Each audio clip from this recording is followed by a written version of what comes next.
Doctor Mohan ಆಳು ಅವರೇ ಹೇಳಿದಂತೆ 140 ಕೋಟಿ ಜನಸಂಖ್ಯೆಯಲ್ಲಿ ಸುಮಾರು LKG UKGಯಿಂದ ಕಾಲೇಜ್ ಮಟ್ಟ ವಿವಿಧ ಕೋರ್ಸ್ವರೆಗೆ 54 ಕೋಟಿ ಜನ ವಿದ್ಯಾರ್ಥಿಗಳಿದ್ದಾರೆ. ಈ ವಿದ್ಯಾರ್ಥಿಗಳಿಗೆ ನಾವು ಬರೀ ಅಂಕ ಗಳಿಸುವ ಶಿಕ್ಷಣ ಕೊಡುವುದಲ್ಲ, ಕಲೆ, ಸಾಹಿತ್ಯ, ಸಂಸ್ಕೃತಿ, ಪರಂಪರೆ, ಇತಿಹಾಸದ ಬಗ್ಗೆ ನಾವು ಅರಿವು ಮೂಡಿಸಬೇಕು. ಈ ಅರಿವು ಮೂಡಿಸಿದರೆ ಸಮಾಜದಲ್ಲಿ ಶಾಂತಿ, ನೆಮ್ಮದಿ, ಸೌಹಾರ್ದ ಬೆಳೀತದೆ. ಇದನ್ನು ಕೇಂದ್ರ ರಾಜ್ಯ ಸರ್ಕಾರಗಳು ಕಿವಿಗೊಟ್ಟು ಕೇಳಿದರೆ ಇವತ್ತು ನಮ್ಮ ಅಪರಾಧಿ ಪ್ರಕರಣದ ಕ್ರೈಮ್ ರೇಟ್ ಕಡಿಮೆ ಆಗಲಿಕ್ಕೆ ಸಾಧ್ಯ ಇದೆ. ಇವತ್ತು ನಾನು ಮಾತುಗಾರನಲ್ಲ, ಯಾಕಂತೇಳಿದರೆ ಇದು 2020ರಲ್ಲಿ ಪ್ರಥಮ ವೇದಿಕೆ. ಇದು ನನ್ನ ಜೀವಮಾನದಲ್ಲಿ 100 ಕಡೆಯಲ್ಲಿ ಮಾತಾಡಿರ್ಬೋದು ಅಷ್ಟೇ. ಅದು ಕೂಡ ಹರಿಕಥೆ, ಯಕ್ಷಗಾನದಲ್ಲಿ ಧನ್ಯವಾದ ಕೊಡಲಿಕ್ಕಿಲ್ಲದಿದ್ದರೆ, ಕಾರ್ಯಕ್ರಮ ನಿರೂಪಣೆ ಯಾರು ಇಲ್ಲದಿದ್ದರೆ ನನ್ನ ಕಡೆ ಬರುವವರು ಸ್ವಲ್ಪ ಒಂದು ಮಾತಾಡಿ ಅಂತೇಳಿ. ಅದು ಕೂಡ ಚುಟುಕು. 9:15 ಗಂಟೆಗೆ ಸ್ಟಾರ್ಟ್ ಆದ ರಾತ್ರಿ ಆಟ 10:15ರವರೆಗೆ ಅದು ಮುಗಿಬೇಕದು. ನಾನು 7 ಜನರನ್ನು ಮಾತಾಡಿಸಿದವ 1 ಗಂಟೆಯಲ್ಲಿ. ಅದು ಕೂಡ ದೊಡ್ಡ ದೊಡ್ಡ ಘಟಾನುಘಟಿಗಳು. ಇವತ್ತಿನ ಕಾರ್ಯಕ್ರಮದ ಅಧ್ಯಕ್ಷತೆಯನ್ನು ವಹಿಸಿದಂತಹ ನಮ್ಮ ಕಾರ್ಯನಿರತ ಪತ್ರಕರ್ತರ ಸಂಘದ ಪಾದರಸ ಚುರುಕಿನ ಸಮಾಜಮುಖಿ, ಬಹುಮುಖಿ ಮೊಹಮ್ಮದ್ ಶರೀಫ್ರವರೇ, ಉದ್ಯಮಿ ಮತ್ತು ನನ್ನ ಆತ್ಮೀಯ ಹಿರಿಯ ಸ್ನೇಹಿತ ಅವರು ಕಿರಿಯರು ಇರ್ಬೋದು, ಆದರೆ ನನಗೆ ಅವರು ಹಿರಿಯರು ಅಂತೇಳಿ ಅವರ ಸಾಧನೆಯಲ್ಲಿ. ಯಾಕಂತೇಳಿದರೆ ಅವರು ಕಳೆದ 10-25 ವರ್ಷದಲ್ಲಿ ಮಾಡಿದ ಸಾಧನೆ ಖಾಲಿ ಉದ್ಯಮ ಒಂದೇ ಅಲ್ಲ, ಉದ್ಯಮದ ಒಟ್ಟಿಗೆ ನನ್ನ ಹಾಗೆ ಸಮಾಜದವರು ಕೂಡ ಇರಬೇಕು ಅಂಥೇಳಿ. ಆನಂತರ ಕನ್ನಡ ಸಾಹಿತ್ಯ ಪರಿಷತ್ ತಾಲೂಕು ಅಧ್ಯಕ್ಷರು, ದೂರದ ಕುಂದಾಪುರ ಬಸರೂರು ಸಮಿತಿ ಕೊಂಡಳ್ಳಿಯವರಾದರು, ಮುಣ್ಕೂರಿನ ವಿದ್ಯಾವರ್ಧಕ ಸಂಘದ ಹೈಸ್ಕೂಲ್ನಲ್ಲಿ ಕನ್ನಡ ಶಿಕ್ಷಕರಾಗಿದ್ದಾರೆ ಡಾಕ್ಟರ್ ಪ್ರಭಾಕರ್ ಶೆಟ್ಟಿ ಕೊಂಡಳ್ಳಿಯವರೇ, ಉಡುಪಿ ಜಿಲ್ಲಾ ಕಾರ್ಯನಿರತ ಪತ್ರಕರ್ತರ ಸಂಘದ ನನ್ನ 3 ದಶಕದ ಹಿಂದಿನ ಸ್ನೇಹಿತ ಶ್ರೀ ಸುಬ್ರಹ್ಮಣ್ಯ ಭಟ್ ಕುರಿಯಾರವರೇ, ಹಾಗೆ ನಮ್ಮ ಅಶ್ರೋ ಮೋಹನ್ ಅವರು ಖಾಲಿ ನಮಗೆ ಛಾಯಾಗ್ರಾಹಕರು ಮಾತ್ರ ಅಲ್ಲ, ನಾನು ಉಪಾಧ್ಯಕ್ಷ ಆಗಿರುವಾಗ ಅವರು ದಾಮೋದರ ಐತಾಳ್ರಿರುವಾಗ ನಾವು ಒಟ್ಟಿಗೆ ಕೆಲಸ ಮಾಡಿದವರು. ಅದು ಒಂದು ಸಂದರ್ಭ ಹೇಳ್ತೇನೆ ನಾನು, ಏನಂತ ಹೇಳಿದರೆ, ಉದಯವಾಣಿ ಸಂಪಾದಕರಿಗೆ ಒಂದು ಮಾಧ್ಯಮ ಅಕಾಡೆಮಿ ಪ್ರಶಸ್ತಿ ಬಂತು. ಪ್ರಶಸ್ತಿ ಬಂದಾಗ ಸನ್ಮಾನ ಪತ್ರ ತಯಾರಾಗಬೇಕಂತ ಆಯಿತು. ASN ಹೆಬ್ಬಾರ್ ಹತ್ರ ಕೇಳಿದ್ರೆ ನಮಗೆ ಆಗೋದಿಲ್ಲ, ಇನ್ನೊಬ್ರು ಆಗಲಿಲ್ಲ. ಕೊನೆಗೆ ದಾಮೋದರ ಐತಾಳ್ರು ವಹಿಸ್ಕೊಂಡ್ರು. ಎಂತ ಮಾಡೋದು ಮಾರ್ಯಾರೆ ಅಂತ ಕೇಳಿದರು. ಅದಕ್ಕೆ ನೀವೇನು ಹೆದರಿಬೇಡಿ, ಬನ್ನಂಜಿ ಅವರು ಇದ್ದಾರೆ, ಅವರು ಮಾಡ್ತಾರೆ ಅಂತ ಹೇಳಿದೆ. ಬನ್ನಂಜಿ ಅವರು ಇಲ್ಲ, ಅವರು ಬೆಂಗಳೂರಿನಲ್ಲಿದ್ದಾರೆ ಅಂತೇಳಿ. ಕೊನೆಗೆ ನಾನೊಂದು ಬರೆದೆ, ಅಂಬಾತನೆ ಮುದ್ರಾಡಿಯವರು ಆ ಸನ್ಮಾನ ಪತ್ರವನ್ನು ಬರೆದು ಸನ್ಮಾನ ಆಯಿತು. ಇವತ್ತು ಸತೀಶ್ ಪೈಗಳ ಚೆಂಬರ್ನೆಲ್ಲ ಸನ್ಮಾನ ಪತ್ರ ಇವತ್ತಿಗೂ ಉಂಟು. ಅಶ್ರೋ ಮೋಹನ್ ಅದಕ್ಕೆ ಚೆನ್ನಾಗಿ ಚೌಕಟ್ಟು ಫ್ರೇಮ್ ಹಾಕಿ ಕೊಟ್ಟರು. ಅವರಿಗೆ ಕೊಟ್ಟ ಜವಾಬ್ದಾರಿಯನ್ನು ಅಚ್ಚುಕಟ್ಟಾಗಿ ನಿರ್ವಹಿಸಿತು. ಇದು ಒಂದು ಅವರ ಉದಾಹರಣೆ. ಅವರು ರಾಜ್ಯ ಸಮಿತಿ ಸದಸ್ಯ ಹಿಂದೆ ಆಗಬೇಕಿತ್ತು, ನಾನು ಆಗಿದ್ದೆ, ನನಗಿಂತ ಹಿಂದೆ ಆಗಬೇಕಿತ್ತು ಅಂತೇಳಿ ನಾನು ಅವರು ಚುನಾವಣೆಗಿಂತ ಮೊದಲೇ ಹೇಳಿದ್ದೆ ನಾನು. ಆನಂತರ ಇವರು ನಮ್ಮ ಸತೀಶ್ ವಾಮದ ಪದವು, ಇನ್ನು ನಮ್ಮ ದೇವಿಪ್ರಸಾದ್ ಶೆಟ್ಟರು ಅವರು, ನಾನು ಭಾಳ ಹಿಂದೆ ಮೋಹನಾಳವರ ನೆರಳಾಗಿದ್ದವರು, ಸಂಘಟನಾ ಚತುರ ಅವರು.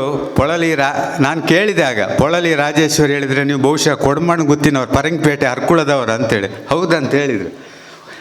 ಮೋಹನಾಳ್ವರ ಹತ್ತಿರದ ಬಂಧು ಕೂಡ ಆಗಿದ್ದಾರೆ. ಇಲ್ಲಿ ನೆರೆದಿರುವ ನನ್ನ ಪತ್ರಿಕಾ ಮಿತ್ರರೇ, ವಿದ್ಯಾರ್ಥಿ ವೃಂದದವರೇ, ಶಿಕ್ಷಕರೇ, ನಮ್ಮ ಸಾಣೂರಿನ ಮಾಜಿ ಗ್ರಾಮ ಪಂಚಾಯತ್ ಅಧ್ಯಕ್ಷರಾದ ಯುವರಾಜ್ ಜೈನ್ರವರೇ, ಮಾಜಿ ಉಪಾಧ್ಯಕ್ಷರಾಗಿರುವ ಆನಂದ್ ಶೆಟ್ರೆ, ನಮ್ಮ ನವ್ಯವಾಣಿ ಪತ್ರಿಕೆ ಸಂಪಾದಕ ಪಾರ್ಶ್ವನಾಥ್ ಈದೂರವರೇ, ನನ್ನ ನಾನು ಅಧ್ಯಕ್ಷನಾಗಿರುವಾಗ ಅವಿಭಜಿತ ಕಾರ್ಕಳ ತಾಲೂಕಿನ ಕಾರ್ಯದರ್ಶಿ ಶ್ರೀ ರಾಯ್ ರಾಜ್ಕುಮಾರ್ ಅವರೇ, ಹೀಗೆ VK ವಾಲ್ಪಾಡಿಯವರು ಮತ್ತು ಧನಂಜಯ ಮೂಡ್ಬಿದ್ರಿ ಮತ್ತು ನಾವು ಇಬ್ಬರು ಸಮಕಾಲೀನರು, ಅದರಲ್ಲಿ ಏನೂ ವ್ಯತ್ಯಾಸ ಇಲ್ಲ. ಅವರು ಪತ್ರಿಕೆ ಬೇರೆ ಇರ್ಬೋದು ಇತ್ತೀಚೆಗೆ, ಇತರ ವಿಷಯದಲ್ಲಿನ ಪತ್ರಿಕೆ ಬಿಟ್ಟು ಸಾಹಿತ್ಯ, ಕಲೆ, ರಾತ್ರಿ ಕಳೆದವರು, ಹಗಲು ಕಳೆದವರು ಎಲ್ಲರಿಗೂ ನನ್ನ ಅಭಿನಂದನೆ ಮತ್ತು ಕೃತಜ್ಞತೆಯನ್ನು ಹೇಳ್ತಾ ಇದ್ದೇನೆ. ಇವತ್ತು ಕಾರ್ಯನಿರತ ಪತ್ರಕರ್ತರ ಸಂಘ 1988 ನಾವೊಂದು 4 ಜನ 5 ಜನ ಸೇರಿ ಮಾಡಿದ್ದು. ಅದರಲ್ಲಿ ಧನಂಜಯ ಮೂಡುಬಿದ್ರೆ, ಪದ್ಮಾಕರ್ ಭಟ್ರು, ಇವರು ಒಬ್ಬರು. 1988ರಲ್ಲಿ ನಮ್ಮದು ರಾಜ್ಯ ಮಟ್ಟದಿಂದ ತಾಲೂಕು ಘಟಕಕ್ಕೆ ಪ್ರತ್ಯೇಕ ಮಾನ್ಯತೆ ಸಿಕ್ಕಿದೆ. ಮಂಗಳೂರು ಬಿಟ್ಟರೆ ಇಡೀ ಅವಿಭಜಿತ ದಕ್ಷಿಣ ಕನ್ನಡ ಜಿಲ್ಲೆಯಲ್ಲಿ ಕಾರ್ಕಳ ತಾಲೂಕಿನ ಸಾಧನೆಗೆ ಸಾಗರದಲ್ಲಿ ರಾಜ್ಯ ಸಮ್ಮೇಳನ ನಡೆದಿತ್ತು. ನನ್ನ ಆಗಿನ ಅಧ್ಯಕ್ಷರು, ನನ್ನ ಮಾರ್ಗದರ್ಶಕರು, ಈಗ ರಾಷ್ಟ್ರೀಯ ಕಾರ್ಯನಿರತ ಅವರು ಪ್ರಶಸ್ತಿಯನ್ನು ಕೊಟ್ಟಿದ್ದರು. ಆ ಪತ್ರ ನಮ್ಮಲ್ಲಿ ಇತ್ತು. ಮತ್ತು ಅಧಿಕಾರ ಬದಲಾವಣೆದಾಗ ಎಲ್ಲೆಲ್ಲಿ ಹೋಗಿರ್ಬೋದು. ಇದು ಅತಿ ಹಿರಿಯ ಸಂಸ್ಥೆ, ಮಂಗಳೂರು ಬಿಟ್ಟರೆ ಕಾರ್ಕಳದ್ದು. ಇದು ನಮಗೆ ಬಹಳ ಒಂದು ಹೆಮ್ಮೆಯ ಸಂಗತಿ. ಅದು ಹೆಚ್ಚಿನವರಿಗೆ ಗೊತ್ತಿಲ್ಲ. ಹವ್ಯಾಸಿ ಪತ್ರಕರ್ತರ ಸಂಘ ಅಂತ ಇಡುವ, ಬೇಡ ಕಾರ್ಯನಿರತ ಪತ್ರಕರ್ತರ ಸಂಘ ಇಡುವ. ಇಲ್ಲ, ನಾವು ಯಾರು ಕಾರ್ಯನಿರತರು ಇಲ್ಲ, ನಾವು ಅಮೇಚೂರ್ನವರು, ಫ್ರೀಲ್ಯಾನ್ಸ್ನವರು. ಇಲ್ಲಿ ನಾನು ಕಾರ್ಯನಿರತನಾಗಿದ್ದೇನೆ, ಇಬ್ಬರು ಕಾರ್ಯನಿರತ, ಬೇರೆ ಏನು ಬೇಕಾದರೂ ಆಗಲಿ ಅಂಥೇಳಿ ನಮ್ಮ ಹರಿಶ್ಚಂದ್ರ ಹೆಗಡೆ ಅವರು ಅದರದ್ದು ಸ್ಥಾಪಕ ಅಧ್ಯಕ್ಷರಾದರು. ಆನಂತರ ದೇವರಾಯ ಪ್ರಭುಗಳಾದರು. ಆನಂತರ ಸದಾನಂದ ಹೆಗಡೆ ಕಟ್ಟೆಯವರಾದರು. ಆನಂತರ ನಾನಾದೆ.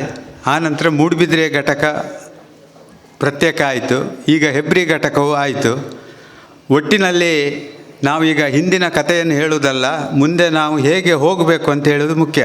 ಈಗ ಅಷ್ಟಮಂಗಲ ಪ್ರಶ್ನೆ ಆಗುವಾಗ ಹಿಂದೆ ನಡೆದದ್ದು ಹೇಳ್ತಾರೆ, ಮುಂದೆ ಏನಾಗ್ತದೆ ಅಂತೇಳಿ ಹೇಳುವುದಿಲ್ಲ. ಈಗ ನಮ್ಮ ಪತ್ರಕರ್ತರ ಪ್ರಶ್ನೆಯೂ ಹಾಗೆ ಆಗಿದೆ. ಈಗ ಮುಂದೆ ಏನು ಅಂತೇಳಿ, ವಾಟ್ ಈಸ್ ದ ಫ್ಯೂಚರ್ ಅಂತೇಳಿ ಒಂದು ಕ್ವಶನ್ ಮಾರ್ಕ್. ಇದು ಈಗ ಮುದ್ರಣ ಮಾಧ್ಯಮ ಆದ ನಂತರ ಟಿ ವಿ ಬಂತು, ಮೊಬೈಲ್ ಬಂತು, ವಾಟ್ಸಪ್ ಬಂತು, ಈಗ ಕೃತಕ ಬುದ್ಧಿಮತ್ತೆ ಬಂತು. ಇನ್ನು ಏನೇನೋ ಆವಿಷ್ಕಾರಗಳು ಬರ್ತಲೇ ಇರ್ತವೆ. ಎಲ್ಲವನ್ನೂ ಕೂಡ ನಾವು ತಾಳ್ಮೆ ಮತ್ತು ಶಾಂತಿಯಿಂದ ಎದುರಿಸಬೇಕಾಗ್ತದೆ. ಈಗ ನಮಗೇನು ತೊಂದರೆ ಇಲ್ಲ, ಮುದ್ರಣ ಮಾಧ್ಯಮದವರು ನಮ್ಮದೇ ಆದ ಒಂದು ಓದುಗರ ವಲಯ ಇದೆ, ತೊಂದರೆ ಇಲ್ಲ. ಇನ್ನು ಹೊಸ ಪೀಳಿಗೆಯವರು ಈ ಫೀಲ್ಡಿಗೆ, ಮುದ್ರಣ ಮಾಧ್ಯಮಕ್ಕೆ ಬರಲಿಕ್ಕೆ ಹಿಂದೆ ಮುಂದೆ ನೋಡ್ತಾರೆ. ಯಾಕಂತ ಹೇಳಿದರೆ ಡಿಜಿಟಲ್ ಸುಲಭ.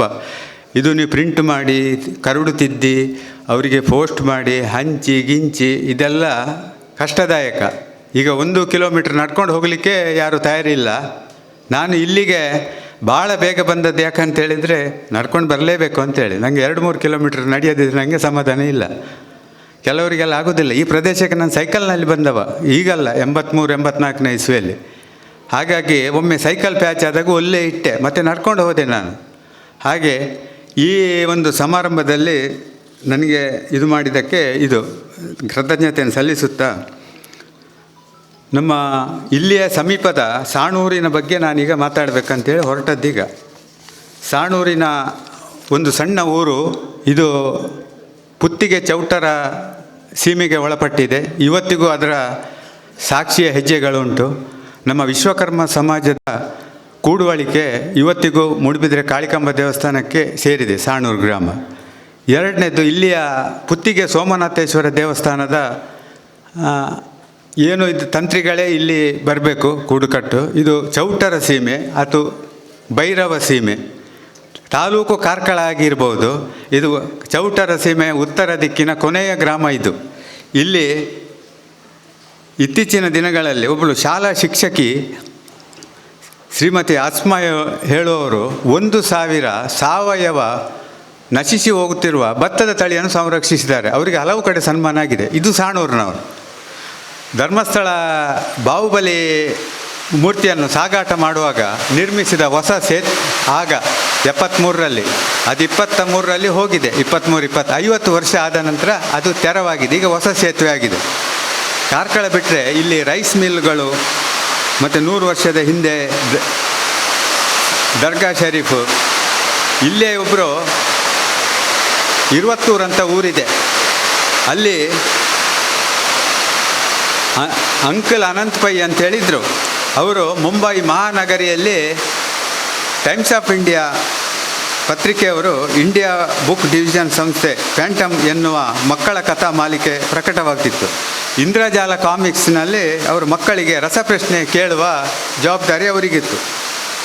ಆ ನಂತರ ಅದನ್ನು ಬಿಟ್ಟು ಅವರೇ ಸ್ವಂತ ಒಂದು ಪ್ರಕಾಶನ ಹುಟ್ಟು ಹಾಕಿದರು. ಅಮರಕಥಾ ಎಂಬ ತನ್ನದೇ ಆದ ಸಂಸ್ಥೆ. 400 ಕಥಾಪುರುಷರ 90 ಮಿಲಿಯ ಹೇಳಿದರೆ 10 ಮಿಲಿಯ ಹೇಳಿದರೆ 1 ಕೋಟಿ, 9 ಕೋಟಿಯಷ್ಟು ಪುಸ್ತಕ ಭಾರತದ ವಿವಿಧ ಭಾಷೆಗಳಲ್ಲಿ ತಂದಿದ್ದಾರೆ. ಇಲ್ಲಿಂದ 3 ಕಿಲೋಮೀಟರ್ ದೂರದ್ದು.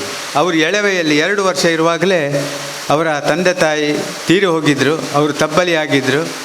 ಅವರ ಸಂಬಂಧಿಕರ ಭಾಳ ಕಷ್ಟದಲ್ಲಿ ಪ್ರಾಥಮಿಕ ಶಿಕ್ಷಣವನ್ನು ಇರುವತ್ತೂರಿನಲ್ಲಿ ಇದು ಮಾಡಿದರು. ಅವರು ಈಗ ನಮ್ಮೊಂದಿಗಿಲ್ಲ, ಆದರೆ ಅಪಾರವಾದ ಸಾಧನೆಯನ್ನು ಮಾಡಿದ್ದಾರೆ. ಅವರ ಪುಸ್ತಕ ಕನ್ನಡಕ್ಕೆ ಅನುವಾದಿಸಿದವರು ಯಾರು ಅಂತ ಹೇಳಿದರೆ ನಮ್ಮ ಕಡಲ ತಡಿಯ ಭಾರ್ಗವ ಶಿವರಾಮ್ ಕಾರಂತ. ಇದು ನನಗೆ ಇವರು ನಮ್ಮ ಅಷ್ಟ್ರೋಮೋಹನ ನಿನ್ನೆಲ್ಲ ಮೊನ್ನೆ 2ನೇ ತಾರೀಕಿಗೆ ಶಾಂತರಾಜ್ ಐತಾಳ್ರ ಪುಸ್ತಕದಲ್ಲಿ ಸಿಕ್ಕಿದ ವಿಷಯ ಇದು. ಅಷ್ಟ್ರೋಮೋಹನ್ ಕೂಡ ಇದ್ದರು ಆ ಸಭೆಯಲ್ಲಿ, ಗೋವಿಂದ ಕಲ್ಯಾಣ ಮಂಟಪದಲ್ಲಿ. ನಾನು ಅದು ಪುಸ್ತಕವನ್ನು 3 ಸರಿ ಓದಿದೆ. ಅಲ್ಲಿ 80 ಜನರ ಸಾಧಕರ ವಿಷಯ ಬರೆದಿದ್ದರು. ಇದು ಇರುವತ್ತೂರಿನ ಒಬ್ಬ ಸಾಧಕ, ಇಲ್ಲಿಯವರೇ 9 ಕೋಟಿ ವಿವಿಧ 20 ಭಾಷೆಗಳಲ್ಲಿ ಬರಿಬೇಕಂತ ಹೇಳಿದ್ರೆ ಅಪ್ರತಿಮವಾದ ಅಗಾಧವಾದ ಅವರಲ್ಲಿ ವಿಷಯ ಸಂಗ್ರಹ ಇತ್ತು.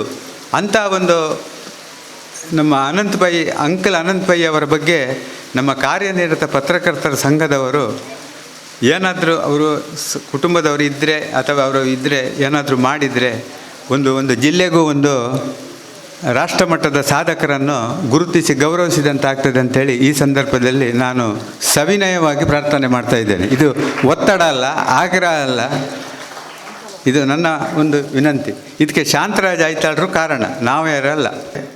ನಾನು ನಿಮ್ಮ ಋಣವನ್ನು ಯಾವ ರೀತಿಯಲ್ಲಿ ತೀರಿಸಬೇಕಂತ ನಮ್ಗೆ ಗೊತ್ತಿಲ್ಲ. ಈಗಾಗಲೇ ಕಾರ್ಯಕ್ರಮ ನಿರೂಪಿಸಿದ ಸಾಹಿತಿ ಬರಹಗಾರರು, ನಾಸಿಕ ಚೂರ್ಣ ಕೃತಿಯ ಸಂಪಾದಕ ನಮ್ಮ ಸಿದ್ದಾಪುರ ವಾಸ್ತವ ಭಟ್ರು ಕೃತಿ ಅದನ್ನು ಓದಿ, ನಾನು ಅದನ್ನು ಹಲವು ಬಾರಿ ಓದಿದವ. ನಶ್ಯದ್ದು, ನಾನು ನಶ್ಯ ಹೇಳಿದ್ದಿಲ್ಲ, ಆದರೆ ಭಾಳ ಹಾಸ್ಯಮಯವಾಗಿ ಉಂಟು, ಭಾಳ ಹಿಂದೆ ಬರೆದದ್ದು. ನನಗೆ ಅವಕಾಶ ಕೊಟ್ಟದಕ್ಕೆ ನಾನು ಕೃತಜ್ಞತೆಯನ್ನು ಸಲ್ಲಿಸ್ತಾ ಇದ್ದೇನೆ.